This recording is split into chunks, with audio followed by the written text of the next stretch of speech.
Hello everyone, welcome to my channel. आज हम इस वीडियो में बोर का परमाणु model, Bohr's atomic model detail में डिस्कस करेंगे। एक बहुत इंपॉर्टेंट टॉपिक है, एक इंपॉर्टेंट कॉन्सेप्ट है atomic structure and periodic properties unit से रिलेटेड। सो इस पर्टिकुलर वीडियो में बोर के परमाणु मॉडल को डिटेल में समझेंगे, बेसिक कॉन्सेप्ट डिस्कस करेंगे, साथ ही साथ इनके जो इंपॉर्टेंट अभिकल्पनाएं यानी कि पॉस्टुलेट्स हैं उसको हम एक एक करके समझेंगे, इसकी जो कमियां हैं उसको डिस्कस करेंगे एंड प्रॉपर नोट्स आपको प्रोवाइड करूंगा हिंदी में, जो आपके बीएससी फर्स्ट सेमेस्टर एग्जाम्स के लिए बहुत हेल्पफुल होगा। जैसे कि आप सभी को पता है, नेशनल एजुकेशन पॉलिसी सभी यूनिवर्सिटीज में लागू हो चुके हैं, जिसके तहत न्यू सिलेबस प्रोवाइड किया गया है बीएससी सेमेस्टर एग्जाम्स के लिए। सो उस न्यू सिलेबस में बोर का परमाणु मॉडल आपको atomic structure and periodic properties unit में मिल जाएगा। बहुत इंपॉर्टेंट टॉपिक है। आप अगर किसी भी यूनिवर्सिटी के स्टूडेंट हैं, आपको ये टॉपिक डेफिनेटली आपके सेमेस्टर एग्जाम्स में देखने को मिलेगा। तो आप अपने सिलेबस में मैच कर सकते हैं। अगर आपके सिलेबस में भी ये टॉपिक है तो ये वीडियो आपके लिए बहुत हेल्पफुल होगा। स्टार्ट करते हैं बोर के परमाणु मॉडल के बेसिक कॉन्सेप्ट से। सो बोहर्स एटॉमिक मॉडल भी इसे कहा जाता है। सो नील बोर ने रदरफोर्ड द्वारा प्रस्तावित नाभिकीय मॉडल के दोषों की व्याख्या करते हुए प्लैंक के क्वांटम सिद्धांत के आधार पर अपने परमाणु मॉडल की निम्नलिखित अभिकल्पनाएं दी। ठीक है, तो बेसिक इंट्रो पॉइंट क्या है कि बोर के परमाणु मॉडल को नील बोर के द्वारा 1913 में प्रस्तावित किया गया था। इससे पहले नील बोर के परमाणु मॉडल से पहले रदरफोर्ड के द्वारा एक नाभिकीय मॉडल दिया गया था, जो हमने पिछले वीडियो में डिस्कस किया। रदरफोर्ड ने नाभिक की खोज की थी। उन्होंने बेसिकली एक एक्सपेरिमेंट कंडक्ट किया था। उन्होंने एक सोने की पतली परत ली थी, उस पर अल्फा किरणों की बौछार की थी। उसके बाद उन्होंने बताया था कि किसी भी एटम के बीच में जो है एक स्थान होता है, एक हार्ड स्थान होता है, जिससे अल्फा किरण की उन्होंने जब बौछार की तो अल्फा किरण जो है मतलब 1000 में से एक अल्फा किरण ऐसे 180 डिग्री में वापस आ जाते थे। जिसके बाद उन्होंने निष्कर्ष निकाला था कि किसी भी एटम के बीच में जो है नाभिक प्रेजेंट होता है। ठीक है, तो इस प्रकार से रदरफोर्ड के द्वारा नाभिकीय मॉडल दिया गया था, जिसमें नाभिक की खोज की। बट ये जो नाभिकीय मॉडल था, ये जो मॉडल था, इसमें बहुत सारे दोष थे। तो इन्हीं दोषों को की व्याख्या करते हुए नील बोर ने प्लैंक के क्वांटम सिद्धांत के आधार पर अपना एक परमाणु मॉडल दिया, जिसे बोर का परमाणु मॉडल कहा जाता है। ठीक है, अब हम एक एक करके पॉस्टुलेट देखते हैं, जिससे आपको और समझ में आ जाएगा। तो बेसिक इंट्रो पॉइंट यही है कि नील बोर के द्वारा 1913 में बोर का परमाणु मॉडल दिया गया था, जो रदरफोर्ड का जो नाभिकीय मॉडल था उसकी दोषों की व्याख्या करते हुए ये मॉडल दिया गया था। इसमें मेनली जो है प्लैंक के क्वांटम सिद्धांत को यूज किया गया था। ठीक है, तो स्टार्ट करते हैं। ये दो जो है आपको डायग्राम बनाने होंगे। बहुत सिंपल से डायग्राम है। इसमें बेसिकली एक एटम की स्ट्रक्चर है, जिसके बीच में जो है नाभिक न्यूक्लियस प्रेजेंट है, जो बेसिकली प्रोटॉन और न्यूट्रॉन से मिलकर बना होता है।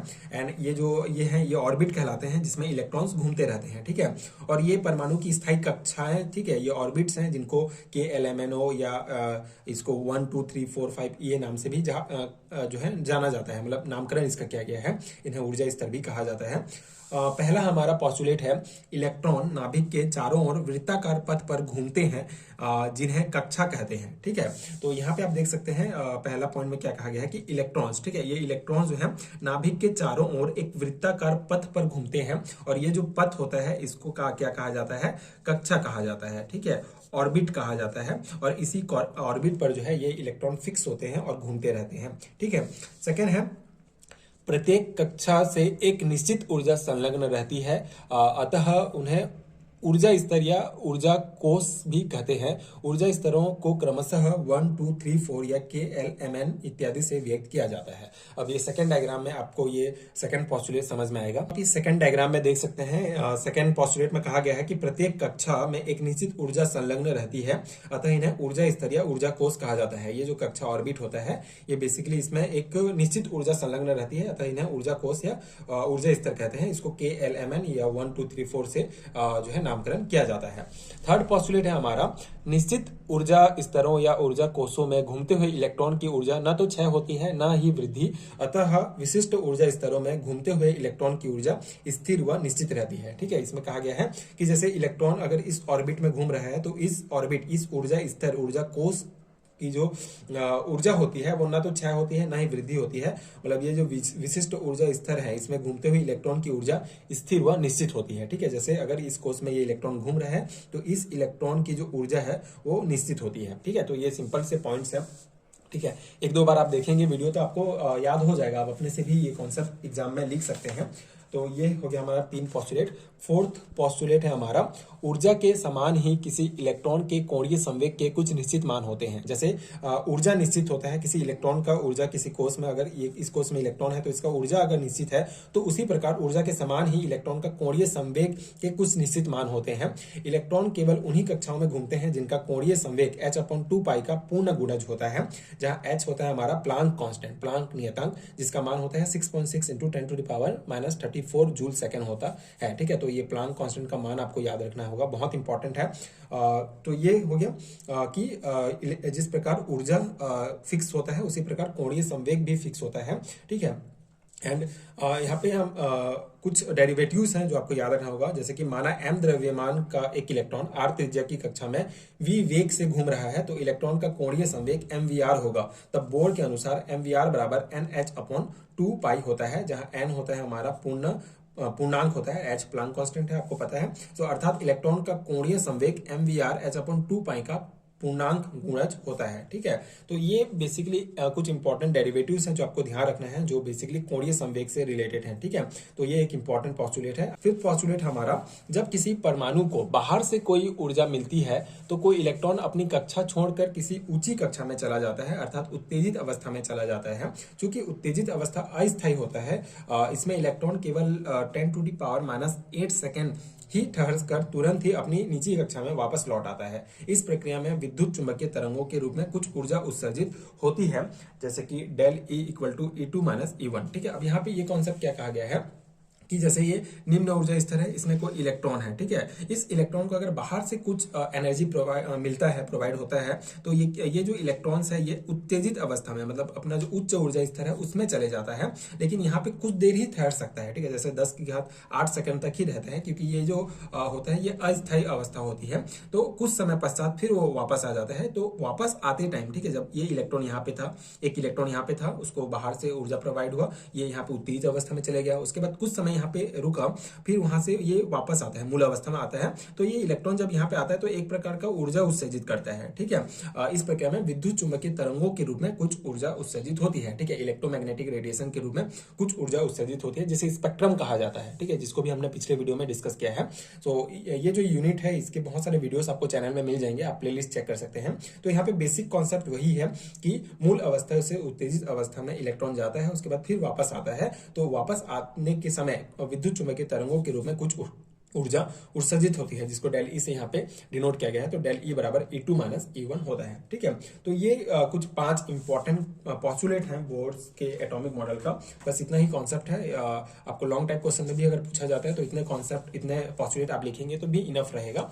आगे हम इसकी कुछ कमियां डिस्कस करेंगे कि बोर के परमाणु मॉडल की कुछ कमियां थी। ठीक है, जैसे कि पहला इसकी कमी है, इस मॉडल द्वारा केवल एक इलेक्ट्रॉन वाले परमाणु जैसे कि हाइड्रोजन, आयनित हीलियम, द्विआयनित लिथियम आदि की स्पेक्ट्रम की ही व्याख्या की जा सकती है। ठीक है, तो ये जो परमाणु मॉडल दिया गया था बोर के द्वारा, इसमें जो जैसे केवल एक इलेक्ट्रॉन वाले परमाणु जैसे कि हाइड्रोजन, हीलियम, लिथियम, आयनित हीलियम, द्विआयनित लिथियम, इनकी स्पेक्ट्रम की ही व्याख्या की जा सकती है। ज्यादा इलेक्ट्रॉन वाले परमाणु की नहीं की जा सकती। ठीक है, स्पेक्ट्रम की व्याख्या मतलब कि जो स्पेक्ट्रम हमारा निकला, ठीक है, लोअर स्टेज से हायर स्टेज में जब इलेक्ट्रॉन गया फिर वापस आया, तो जो स्पेक्ट्रम निकला तो उसकी व्याख्या के लिए सिर्फ हाइड्रोजन, हीलियम, लिथियम ये सब जो एलिमेंट है इनका ही व्याख्या की जा सकती है। जैसे नाइट्रोजन, ऑक्सीजन ये सब का नहीं किया जा सकता, क्योंकि उसमें ज्यादा इलेक्ट्रॉन प्रेजेंट है। ठीक है, जिन परमाणुओं में से उत्सर्जन स्पेक्ट्रम प्राप्त होता है, यदि उन्हें चुंबकीय क्षेत्र में रख दें तो स्पेक्ट्रम की रेखाएं कई रेखाओं में विभक्त हो जाती हैं, जिसे जीमन प्रभाव कहते हैं। इसकी व्याख्या बोर के परमाणु मॉडल द्वारा नहीं की जा सकती। ठीक है, अब जीमन प्रभाव क्या होता है? बेसिकली जिन परमाणुओं से उत्सर्जन स्पेक्ट्रम प्राप्त होता है, यदि उन्हें जैसे कि मान लो हाइड्रोजन से स्पेक्ट्रम प्राप्त हुआ हमको, अगर इसको चुंबकीय क्षेत्र में रख देंगे तो स्पेक्ट्रम की रेखा कई रेखाओं में विभक्त हो जाती हैं, जिन्हें जीमन प्रभाव कहा जाता है, जीमन इफेक्ट कहा जाता है। और इसकी व्याख्या बोर के द्वारा नहीं किया गया था अपने इस एटॉमिक मॉडल में। ठीक है, तो ये एक इंपॉर्टेंट इसका ड्रॉबैक हो जाएगा। थर्ड इसकी कमी है, जब स्पेक्ट्रमी रेखाओं का अध्ययन उच्च विभेदन क्षमता वाले स्पेक्ट्रोग्राफ से किया गया तो पता चला कि प्रत्येक स्पेक्ट्रमी रेखा पास पास स्थित कई रेखाओं से मिलकर बनी होती हैं। इस मॉडल द्वारा इन रेखाओं की उत्पत्ति की व्याख्या नहीं की जा सकती है। ठीक है, अब जब जो भी स्पेक्ट्रमी रेखा हमको प्राप्त हो रही है उसका अध्ययन अगर हम उच्च विभेदन क्षमता वाले स्पेक्ट्रोग्राफ से करते हैं तो हमको पता चलता है कि ये जो स्पेक्ट्रमी रेखाएं जो हमको प्राप्त हुई हैं ये कई रेखाओं से मिलकर बनी हुई हैं। ठीक है, है। तो ये जो और जो कई रेखाएं हैं, ठीक है, जो स्पेक्ट्रमी रेखाओं के अलावा जो रेखाएं हैं उनकी व्याख्या जो है इस मॉडल के द्वारा नहीं की गई थी उन रेखाओं की, इसीलिए ये भी इसकी एक कमी हो गई, ठीक है, बोर के परमाणु मॉडल की। फोर्थ है, कुछ स्पेक्ट्रमी रेखाओं की तीव्रता अधिक और कुछ की तीव्रता कम होती है। बोर द्वारा इस तथ्य की व्याख्या भी नहीं की गई थी, ठीक है, कि कुछ स्पेक्ट्रमी रेखाओं की तीव्रता अधिक है और कुछ की कम क्यों है, ठीक है। इस सिद्धांत के द्वारा एटम के इलेक्ट्रॉनिक विन्यास के संबंध में जानकारी नहीं मिलती है। किसी भी एटम का इलेक्ट्रॉनिक विन्यास किस प्रकार से निकालेंगे उसकी जानकारी भी जो है बोर के एटॉमिक मॉडल के द्वारा नहीं दी गई थी। तो ये इसके कुछ इंपॉर्टेंट ड्रॉबैक्स हैं, कुछ कमियां हैं, ठीक है। तो ये हो गया हमारा बोर के परमाणु मॉडल का जो प्रॉपर नोट्स है मैंने आपको प्रोवाइड किया। ये आपके सेमेस्टर एग्जाम्स के लिए बहुत हेल्पफुल होगा। आप इसको डायरेक्टली अपने सेमेस्टर एग्जाम्स में लिख सकते हैं। अगर आपके एग्जाम में क्वेश्चन आता है बोर्ड्स के एटॉमिक मॉडल को समझाइए, तो आप ये पूरे कॉन्सेप्ट लिख सकते हैं।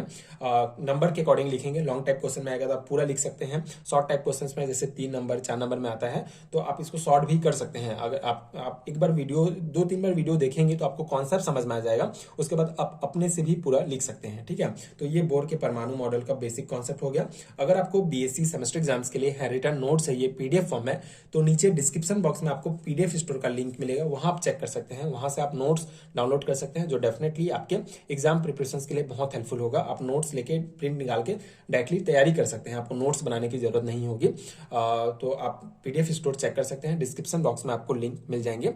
एंड आगे की वीडियोस देखने के लिए चैनल के साथ जुड़े रहिए। Thank you so much for watching.